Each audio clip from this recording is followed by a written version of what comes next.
So we're getting some feedback from our audience here. Okay, we've got a lot of questions here from the gallery here. Number one is there a mobile interface?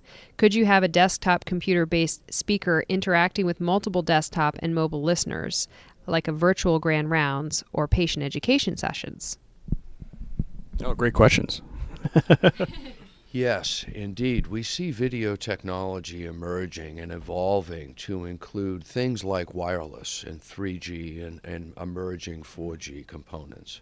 We see multi-point conferences that will consist of medical universities on perhaps auditorium-type systems.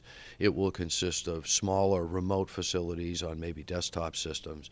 It will consist of individual users and medical professionals logging in, let's say, on their laptop from home. So those multi-party grand rounds, tumor board type environments are becoming standard practice these days. So that wouldn't be in the current version you have now. That would be something in a future version, would you say? That's kind of what I'm hearing you say. Well, as networks evolve, broadband becomes more distributed. Wireless becomes a little more able to deal with the high bandwidth requirements of video conferencing, of interactive video conferencing. We see the world emerging. It's a little bit to do with the technology that exists today out in the cloud computing, and a little bit to do with the processing. We see that process emerging, and in fact are and can do wireless video conferencing today. Great. Other feedback? Great. Absolutely. NAHKOV, Nakov, I guess, in the chat room is asking, is the quality of the video good enough for diagnosis? So rashes, lacerations, that kind of stuff. Yes, we really see two components as being essential. Real-time interaction will include smooth motion handling. It will also include things that are benchmarks for medical professionals. Color rendition of rash lesions, things along those lines are extremely important. So the video conferencing, the telemedicine solutions do have the ability to hook up things like high magnification specialty cameras, as well as digital type point and shoot cameras, to be able to show the magnification levels required to properly assess a particular lesion, skin lesion, rash. You don't happen to know, I guess a techie question would be some of the resolution settings and things of the video conferencing system?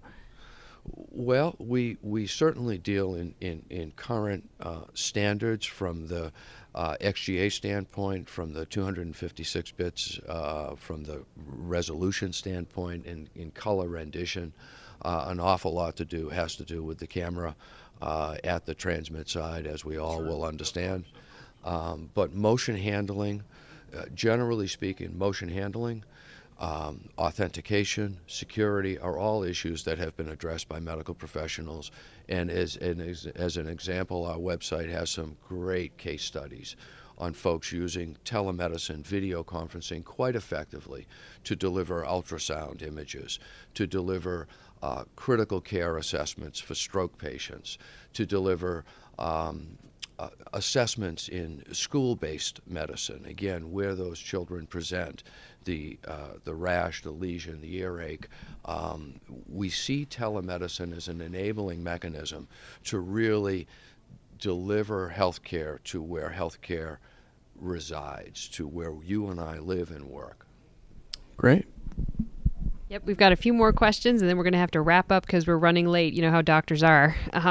So HIMSS Vista here is asking if can part of video interaction be saved as a part of the patient record? An excellent question. And we have technology designed that will record video sessions, that will encapsulate, allow for editing and auditing. And yes, there are some electronic medical records, that are adapting to allow the storage of static imaging as well as real-time interactive streams. Great. And maybe one more question? Do we need proprietary hardware for the technology to work?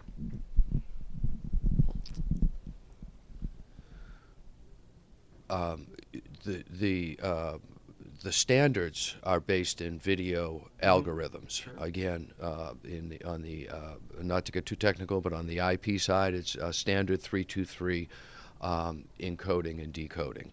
So yes, there are proprietary systems. Tandberg is proud to say that we are a universal system. We work within all telecommunication standards across our product line.